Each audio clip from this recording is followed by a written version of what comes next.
So yan, dito mas makikita natin, no? Hindi naman siya sobrang layo, di ba? Tsaka mas continuous yung kulay niya compared sa vinyl. Pag repaint talaga malinis tignan, no? Ayan, di ba? Malinis siya tignan. Nung nakaraan nag-vinyl wrap po tayo ng mga grab bar nitong ating mga Honda Click dito kay Scarlett po natin. At dito sa Click version 3 ng kapatid ko, which is obviously kulay puti po yan. At ngayon naiwan po sa atin ito dahil nakalagay po sa kanya yung Raven bracket with top box, kung kaya naman hawak po natin itong grab bar niya ngayon. At habang pinagmamasdan ko ay medyo pangit pala tignan yung vinyl wrap dito sa mga grab bar po ng mga Honda Click na puti. Kasi una sa lahat, medyo halata po siya sa ilalim, no? Do kahit anong balot po natin yan dito sa ilalim, palagay ko pangit yung kalalabasan kasi nga contrast yung itim tsaka puti. Kung kaya naman mahahalata mo yung imperfections pag nasa likuran ka. Also medyo nagtutuklapan na, no? Dito lahat dito sa bloody red ni Scarlett natin, which is hindi halata masyado yung mga lukot-lukot na ginawa natin dyan dahil medyo dark naman siya. So dito sa puti, naisipan natin na tanggalin natin yung vinyl wrap at i-repaint na lang po natin since may mga tira-tira pa po tayo ng mga pinang-repaint natin noon doon sa side skirt nung Click version 3 ng kapatid ko. So by the way, kung gusto nyo makita yung video ng pagbibinyl wrap natin dito sa mga grab bar, ito po yung video. At ngayon, i-repaint po natin siya. Kompleto pa naman po yung mga pintura po natin. Meron tayo ditong clear na konti na lang. Ito white, medyo marami-rami pa, no? Mga dito pa yan. Tapos, itong pearl white, marami sanang kailangan ko kaso meron pa siyang mga hanggang dito, no? Pero ito kasi pampakulay na lang naman yan, ipapatong na lang dito sa puti. Tapos meron pa tayo ditong konting clear.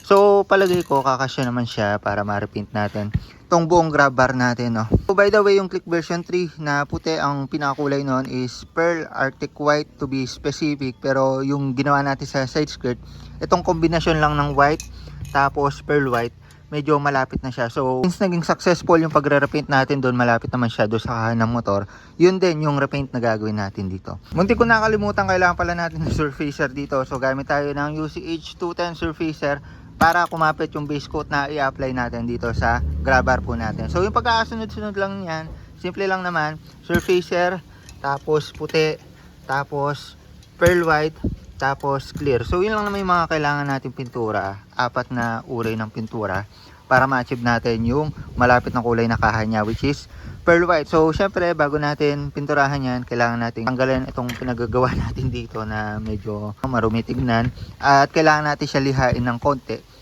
lang naman para kumapit yung surfacer at hindi po agad magbakbak yung ating mga i-repaint. Ito yung mga marami nagtuklapan, no? Yung sa atin okay goods naman kasi pinagpraktisan muna natin to bago natin gawin doon sa grab bar ni Scarlett, no? Uy.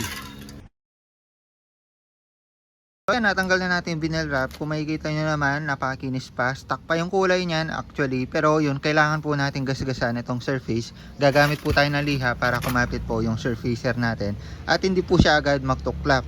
So sa grit na gagamitin natin, pwede tayong gumamit ng 100 to 400 depende na sa availability, pero wag yung masyadong makinis para kumapit nga yung surfacer natin. So yun, pwedeng wet, pwedeng dry sanding, basta lahat madaanan ng liha natin para gumaspang lang yung surface. So dito sa likod, palagay ko hindi ko na masyadong lilihain kasi hindi naman siya sobrang dulas, no? Siguro itong pinaka harap or taas na part na lang itong kita kasi ito lang naman yung pinakamadulas dyan, eh. So gagamitin ko itong 360, so okay na to para ma-roughen po yung surface nitong grab bar.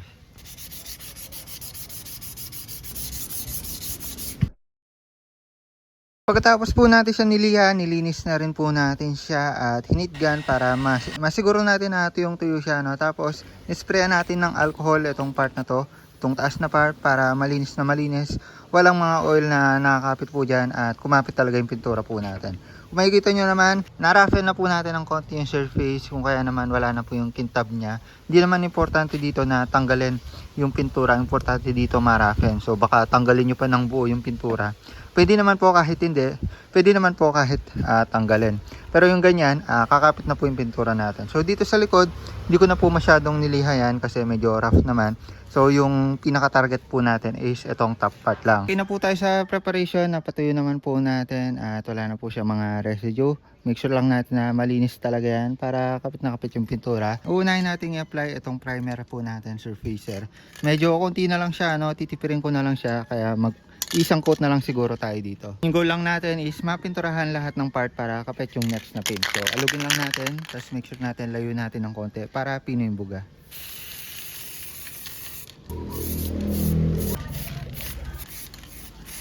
So yan, nakutan na natin sa harap, sa likod naman. So pasadaan lang natin kasi konting-konti na lang to.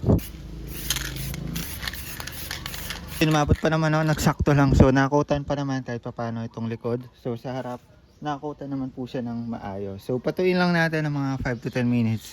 Hanggang mga siguro 80% tuyo na siya. Tapos apply na tayo ng white para kumapit siya dito sa primer. So patuin lang natin.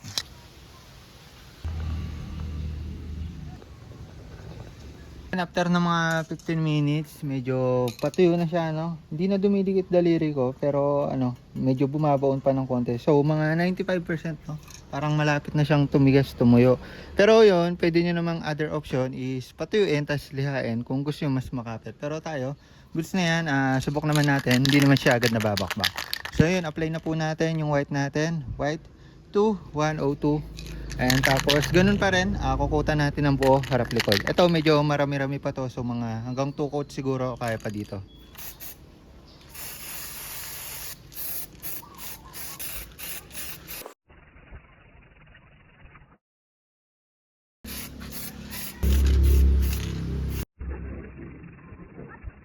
So patuyin lang natin to ng mga ilang minuto, tapos second coat tayo ng puti. Tapos na tayo sa second coat, no? Medyo napatuyo na rin natin ng bahagya, mga 90% na rin. So apply na tayo ng pearl white natin. So ito, konti na lang natitira, mga ganyan na lang siguro.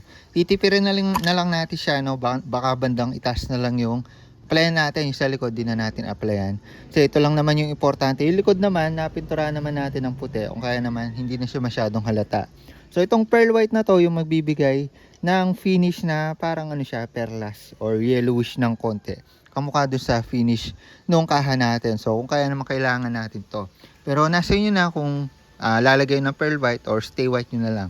Pero mas malapit kung may pearl white. At also hindi nyo pwedeng irektang spray na pearl white lang kasi medyo malinaw lang to, no? Kailangan puti muna bago mag pearl white. So yun, apply na natin to.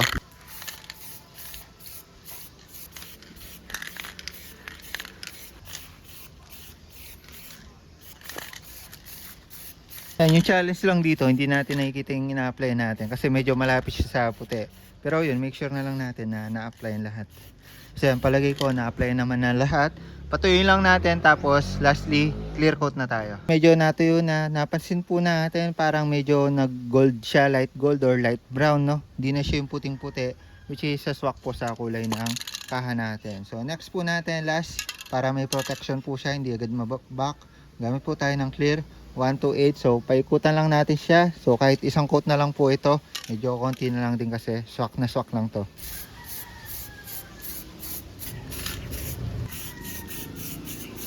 So ina-apply na natin ng clear coat, patuloy na lang natin, tapos pwede natin install sa motor ng kapatid ko.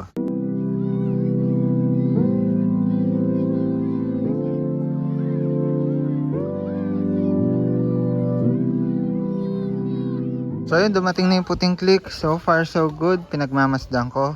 Chinyak ko, hindi naman siya sobrang sobrang layo dito sa stock na kulay.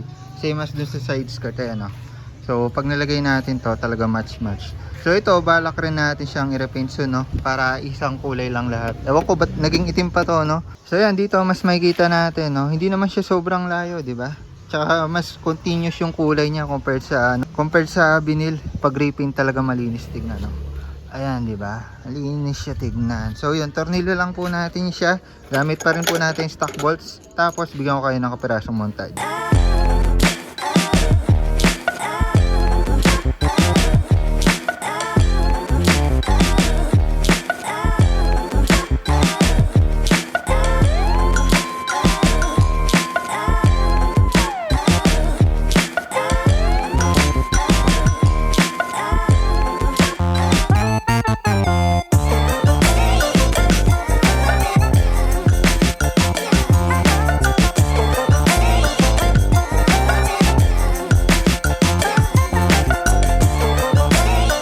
So yan, kung makikita nyo naman, napaka-seamless na ng datingan. Hindi na siya masyadong halata kahit dito sa likod. Ayan, no?